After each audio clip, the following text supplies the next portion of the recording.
An oil tanker off the coast of Sri Lanka caught fire last week. The fire was doused. It reignited on Monday. The blaze has now been put out, but there's no dousing the concerns. The tanker is now leaking diesel. Plus, it has 270,000 tons of crude oil. If it leaks, the world will witness the worst of its kind of environmental disaster. The MT New Diamond, a Greek-owned vessel chartered by the Indian Oil Corporation. It was transporting crude oil from the port of Mina Al Ahmadi in Kuwait to the Indian port of Paradip. Last Thursday, the tanker caught fire off Sri Lanka's coast. According to the Coast Guard, the vessel reported a major explosion in its engine room. The tanker was pushed further away from the Lankan coast into deeper waters.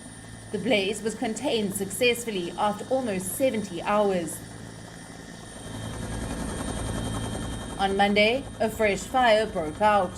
According to officials, adverse weather conditions caused the fire to reignite. Following a massive joint effort by India and Sri Lanka, the fire was doused. Tons of water was dropped on the vessel by the Indian and Sri Lankan forces, but fears of an oil spill still remain. The vessel is now leaking diesel. A diesel oil slick has been spotted around 1 kilometer away from the tanker. This has sparked fresh concerns. The diesel leaked out from the tanker as authorities were draining out seawater from the superstructure.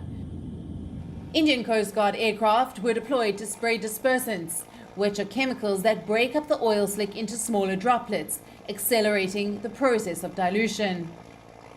Experts have warned that a full-blown oil leak would probably lead to one of the worst ever environmental disasters. They fear that if the fire containment efforts failed, it would have led to the biggest oil spill the world has ever seen. The MT New Diamond is carrying a total of 1,700 tons of diesel, along with 270,000 tons of crude oil. Just to put the figures in perspective, the Japanese ship that crashed off the coast of Mauritius recently leaked around 1,000 tons of oil. It was carrying 4,000 tons. Compared to this ship, it has almost 270,000 tons of oil. Sri Lanka may be mulling legal action against the owner of the oil tanker. Greece-based Porto Imperial Shipping Inc. is the registered owner of the 20-year-old Panama-flagged supertanker. Reports say the lawsuit will be filed under Sri Lankan laws protecting the marine ecosystem. For now, the team that boarded the vessel has reported no flames or smoke, but the threat of a major ecological disaster still looms large. Bureau Report, WION, World is One.